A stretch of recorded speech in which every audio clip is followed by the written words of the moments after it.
Как да отбележите цената на ето този вид етикетчета, които представляват една бяла осмица, в която трябва да се задраска ненужното, за да се получи цифрата.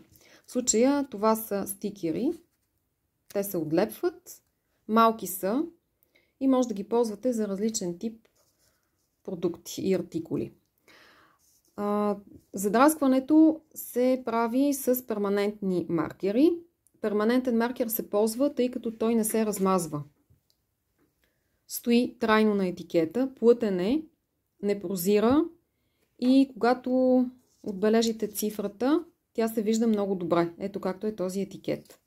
Може да ползвате тънкописец или скосен маркер. Скосеният има възможност да пише тънко, има възможност да пише и дебело. Аз ще ви покажа как ползвам и двата. Сега на този етикет, тук цената, която ще отбележа първо е в лева, 20 лева и 35 стотинки. Как ще се получат 20 лева и 35 стотинки? За да стане двойка, задрасквам ето тази част.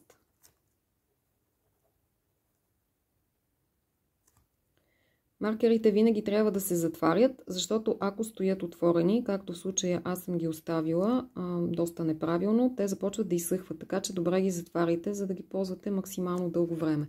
Ето така стана 2020.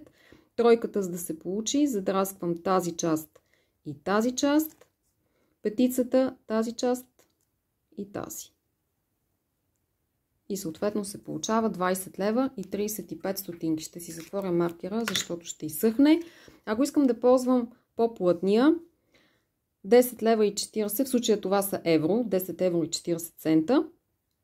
За да стане единица, задрасквам цялата тази част.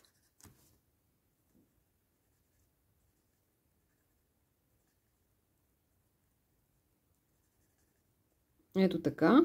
Остава едно. За да стане 0, задрасквам чертичката по средата и става 10. Но тъй като този етикет е доста малък, много са ситни стотинките или центовете, затова ще ползвам перманентен маркер. За да се отбележи четворката, задрасквам тази част на осмицата, ето тази и долната.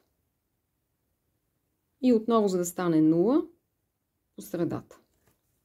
Ето така. Така се получават цените на този тип етикети, осмици, така наречените осмици или дигитални етикети.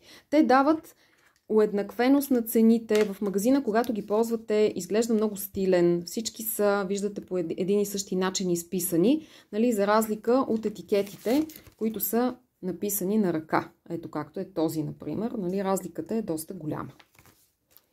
Ако желаете да си закупите маркери или етикети, дали ще са лепенка или картон, това може да го направите на нашия сайт cardbg.com. Карда като картичка с Д като Димитровград.